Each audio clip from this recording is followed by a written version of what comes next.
Hi, a letter from Marmot. Marmot asks, could you make a video about Buddhist ethics and what makes something wrong or right in Buddhism? Without a God figure, how can things be good or bad? Okay. So, first of all, Buddhist ethics, they're actually not that much different to the ethics of any other religion, any other faith, or anything else. Christianity has its 10 Commandments, much of which is very similar to the 5 precepts, for instance, that the lay people in Buddhist countries tend to take. So, we don't have ownership, we don't have copyright on ethics, so to speak. So, Buddhist ethics, the 5 precepts that are largely practiced by Buddhist lay people, you have the precept not to kill. This may vary slightly from, say, Christianity. In Buddhism, it's not to kill any sentient beings. And in fact, we tend to take a little bit further than that, and we say not to harm any living beings. As the precept to refrain from taking what is not given. Pretty much again biblically, you've got thou shalt not steal. Not to commit sexual misconduct, to refrain from harsh or divisive speech, and to avoid intoxicants that lead to heedlessness. These are the 5 basics, of course, for bhikkhus, bhikkhunis, and that there's a whole lot of other training rules that we try to live by to the best of our ability. So, as you can see, they are fairly similar to a lot of the other major religions around the world. I don't think Christianity has the one about avoiding intoxicants, but I'm pretty sure Islam does, for instance. And so you can see we're not that much different insofar as that's concerned. So, let's hang on a sec. You say, what makes something right or wrong in Buddhism? Okay, right or wrong, or I often use the terms virtuous or non-virtuous. So what makes something right or wrong? Well, okay, first of all, harming other beings, for instance, if we went to the first precept, I undertake the rule to refrain from killing or from harming other living beings. First and foremost, I think I should mention the concept of intent. There must be an intention. The thought must be there to harm, or the thought must be there to kill another sentient being. So, if you accidentally squash a bug, there's no intention there. You haven't set out to do a killing. So we can still walk. We try and watch what we're doing, but stuff's going to happen. So we can't get silly over these sorts of things. So we look at it like this: would I like it if somebody were to harm me? If somebody were to beat me with a stick, would I enjoy that? No, I wouldn't. So why would I think to beat another human being with a stick, or to beat a dog or a cat or whatever with a stick? Why would I think that they would enjoy it? Is it beneficial to beat them with a stick? And no, it's not.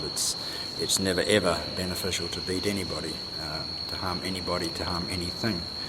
It does not bring benefit to them, and nor does it bring benefit to you.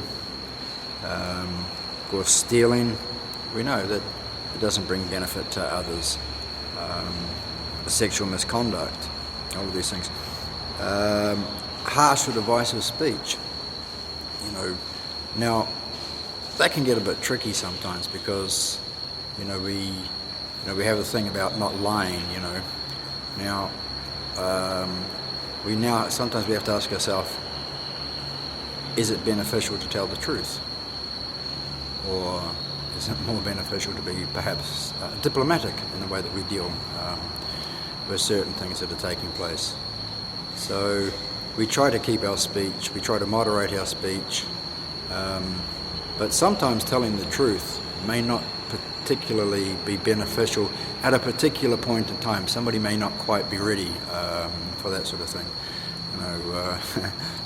I don't know. You ever been in a relationship and your girlfriend says, "Does my bum look big in this?" I mean, you can't really just turn around and go, "Yeah, it looks huge, honey," because you're not going to be in a relationship for very long. So perhaps you have to be a little bit diplomatic. You might suggest something different to wear because you prefer that to whatever it is that she's planned on putting on. But you're going to get in trouble for that anyway.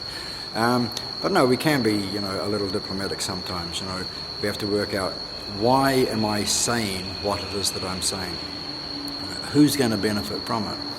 Now, normally, like when we tell a lie, for instance, usually the reason we lie is for our own sake. And so we can get somebody else into trouble, we can take the attention away from ourselves by lying. Now, if this is the reason why we're going to tell a lie, then it would be considered to be, unethical, I suppose. Of course, there may be times when lying, if you know that somebody is hunting for another person, for instance, with the intent of causing them harm, perhaps even killing them, if you know where that person is hiding and the person says, "Do you know where they are?" then I would say lie. And, although you would still be lying, I would think that the reason why you told the lie was to benefit other people. And so, the person who was going to do the killing would benefit from it because they wouldn't be able to kill. And the person who's being hunted, they're not going to be harmed either. So as you can see, it basically boils down to understanding, why am I doing this? Is it beneficial? And if it's not beneficial, then it's best that we don't do it. Sometimes, as I was saying, like with speech, sometimes it's best just to keep silent, not to open your mouth at all, walk away from a situation. Lord Buddha did this on quite a few occasions. He didn't always answer a question. Sometimes he just remained silent because he knew the mind of the person that he was dealing with, and so sometimes he knew the best thing was to keep quiet, and then that person could go off and do some further investigation by themselves. And the last one, how can you have the concept of good or bad, right and wrong, without a God figure?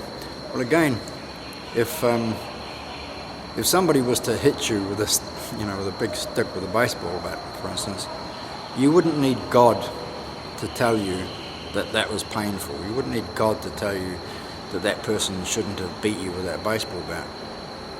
And a person who's beaten you with a baseball bat doesn't need a God to tell them that what they're doing is going to inflict pain upon you.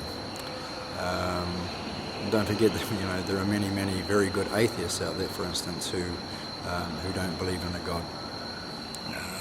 Buddhists, such as myself, I have no concept of a creationist God. And so one of the differences where the ethics may, to a small degree possibly, be slightly different is, you see, the concept of good and bad in regards to a created God. If you, from a Christian point of view, were to kill or to steal or whatever it is, it's considered a sin. Now, a sin is a transgression against your Creator. Now, in Buddhism, it's not really, I know the word does get used occasionally, because, we try and find words in the English language to match up with the Pali, not always easy. But, for instance, if you get angry, Now, perhaps in some religions, you would be judged because of your anger, judged because of your action. In Buddhism, you are basically, to use the word judged, you're judged by your action. You're judged by what it is that you do. And so we understand that, we often look at it and, would I like it if this happened to me? And if the answer is no, then the question then becomes, well, would this being be happy if I did it to them? And this is where the ethics in Buddhism come in. Okay, so I hope that answers your question. And if you have any more, please feel free to contact me. Okay.